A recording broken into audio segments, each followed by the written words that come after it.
So ngayon, ituturo ko kung paano natin mako-convert yung binary into decimal and then from decimal into the binary. So meron tayong here example. For binary, we have example na 1, 1, 1, 1, 0, 1. And then meron tayo here 2. So ano yung significance ng 2? So si 2, ginagamit to para ma-indicate na nasa binary number system tayo.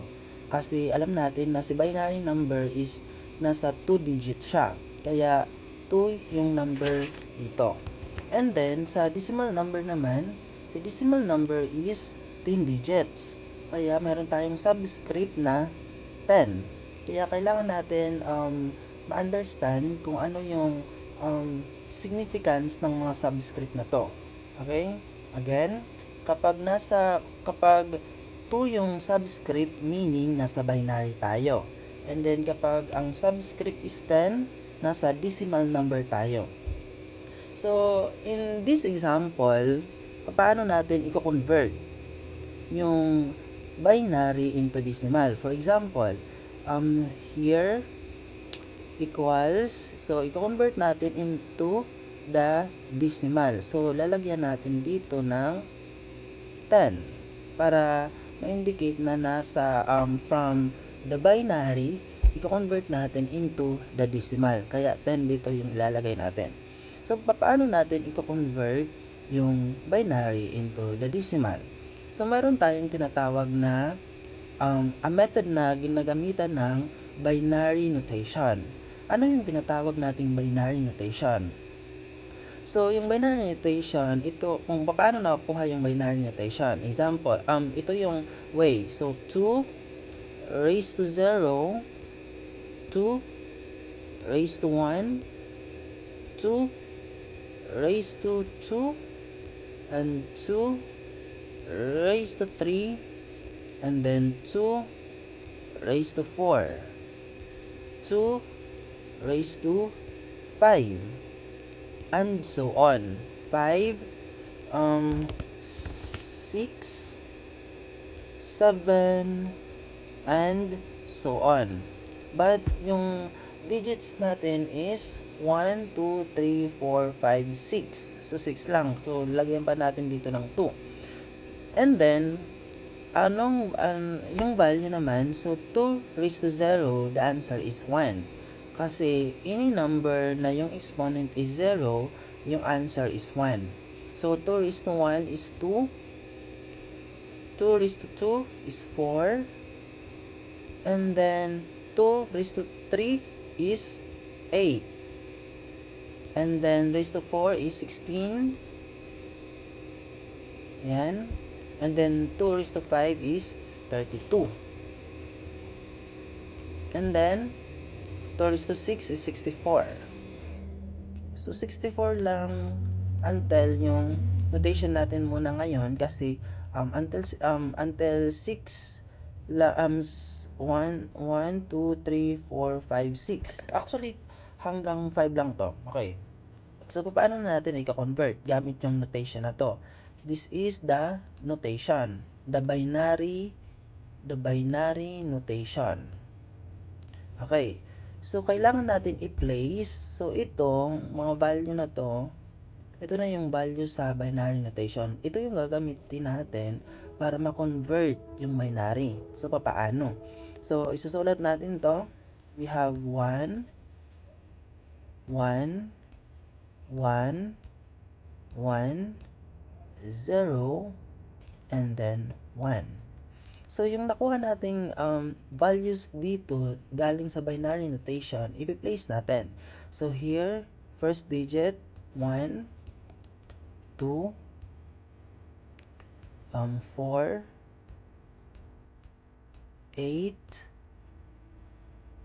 16, and 32.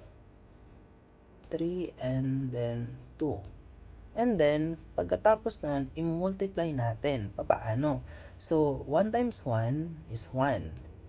0 times 2 is 0. 1 times 4 is 4. 1 times 8 is 8. Okay? 1 times 16 is 16. And then 1 times 32 is 32. After nun, lahat ng value dito, i-add natin.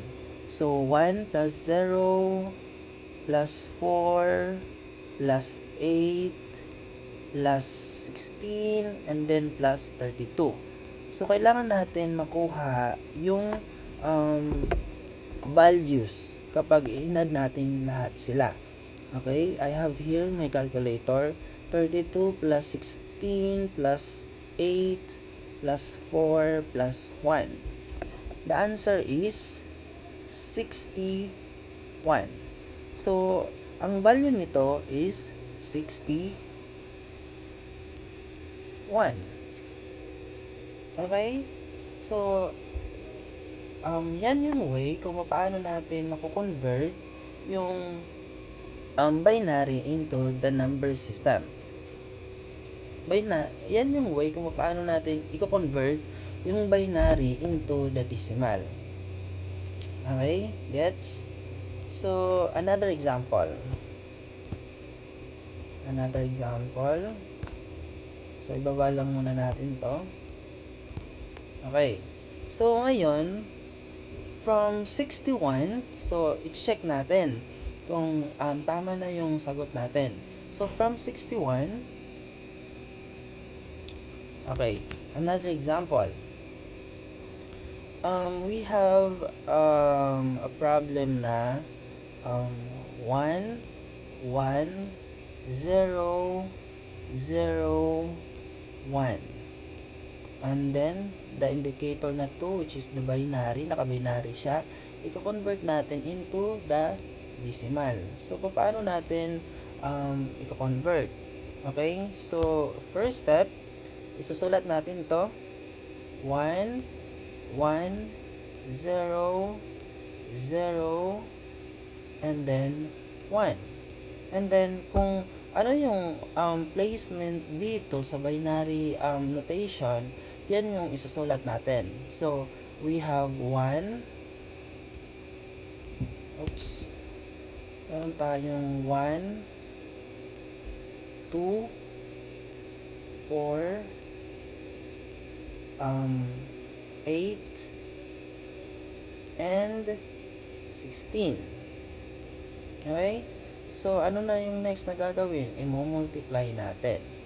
Multiply. Okay, 1 times 1 is 1.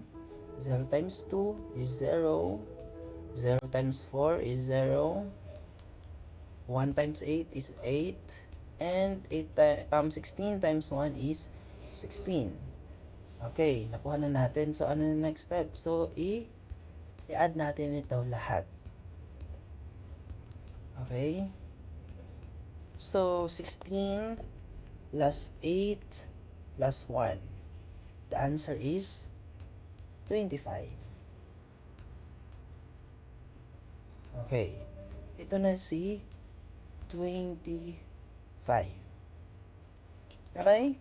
Yan na yung way kung paano natin i-convert yung binary into the decimal. So, here naman, meron tayong problem dito. So, from decimal naman, gagawin natin siyang binary. So, ano naman yung process para i-convert si decimal into the binary? So, meron tayong tinatawag na double-double. Ano yung tinatawag nating double-double? So, ito yung i-divide natin yung number sa 2. Example. So, i-convert natin to. So, 234. Okay. Divide. Ito yung way ng pag double-double. Yan. Okay? So, 234 divide 2. So, the answer is 117. Okay? Kapag dinivide mo to, kapag walang point, maglalagay tayo dito ng 0. Okay? Pag walang point, Halimbawa, 234 divide 2. The answer is 117. So, walang point. Kaya, maglalagay tayo ng 0. Okay? And then, uulitin natin, 117 divide 2. So, 117 divide 2 is 58, 58.5. Okay? So, mayroong point. So, anong gagawin natin? So, pag mayroong point, maglalagay tayo ng 1. Okay? So, maglalagay tayo dito ng 1 kasi may point. Okay? So, 1. So, disregard natin si 0.5 kanina. Dapat whole number lang ang nilalagay natin dito. So, next naman, 58 divide 2. So, 58 divide 2, the answer is 29. So, may point o wala? Okay, walang point. So, kapag walang point, this is 0. Maglalagay tayo ng 0. Okay, next.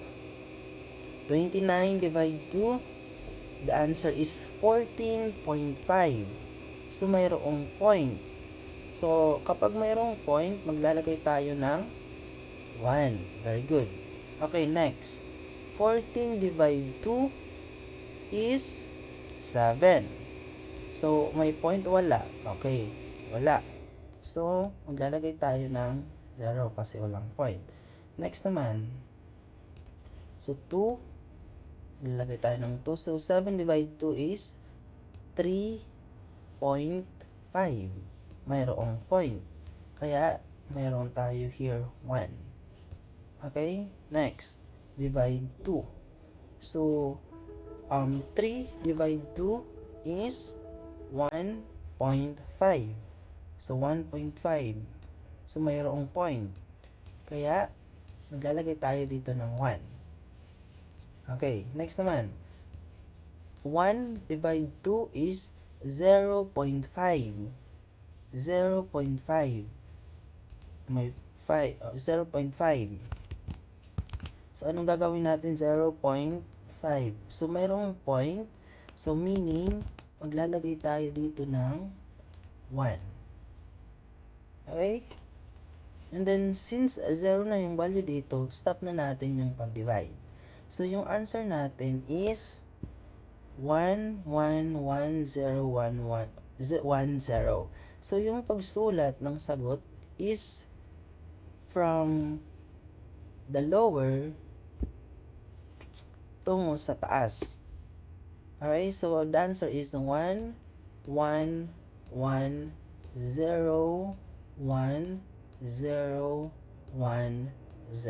So, yun na yung sagot.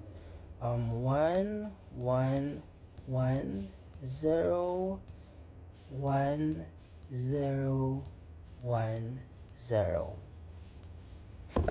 Okay? Yan na yung sagot sa from the decimal into the binary. Okay. Next example tayo. Okay. So, gamitin natin yung ginamit kanina nating example. From 25, dapat makuha natin yung decimal na 11001. So, isusulat lang muna natin. So, 25. So, 25 daw yung decimal. So, 25, yung subscript is 10. Indicator na nasa decimal. And then, i-convert natin siya into the decimal. Okay. So, paano ulit natin i-convert? So, kapag decimal into binary, gumagamit tayo ng double. Okay. So, 25 divide 2. The answer is, yes, 12.5. 12.5 yung sagot. So, mayroong point.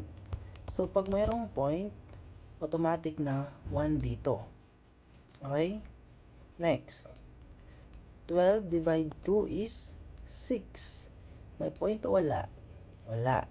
So, kapag walang point, mag-0 tayo dito. Okay? Next naman, 6 divide 2 is 3. May point o wala? Okay, wala din. Kaya, 0. Okay, next. 3 divide 2 is 1.5. So, mayroong point. So, kapag mayroong point, automatic na may 1 tayo dito. Okay, next. 1 divide 2 is 0.5. So, mayroong point. So, kapag mayroong point, mag 1 tayo dito. Okay? And then, 0 na tayo dito, kaya stop na yung pag-divide. So, again, yung pagsulat ng answer, galing sa baba, pataas. So, we have 1, 1, 0, 0, 1. So, yung sagot natin dito is 1, 1, 0, 0, 1. Okay? So, nakuha ba natin yung sagot kanina? Okay. Okay. Match na. So, from 11001 to the answer is 25. And then from the 25 naman, convert natin yung 25 into the binary. Same din sagot dito. So, we can say that tama na yung process ng pag-convert natin. Okay? So, yun yung process ng pag-convert. So, exercise. So, magkakaroon tayo ng exercise. Ayan. So, try to answer this one. So, we have 1, 1, 0, 1, 1, 0, 1, 0. So, this is binary. So, maglalagay tayo ng subscript na 2. I-convert natin siya into the decimal. Okay, 10. So, yan yung number 1. So, number 2. 349. Okay. And then, 10 for indicator na nasa decimal tayo. I-convert natin into the binary. Okay. You can try to yourself and then i-comment nyo na lang yung sagot. Okay. Yun lang. Sana may natutunan kayo.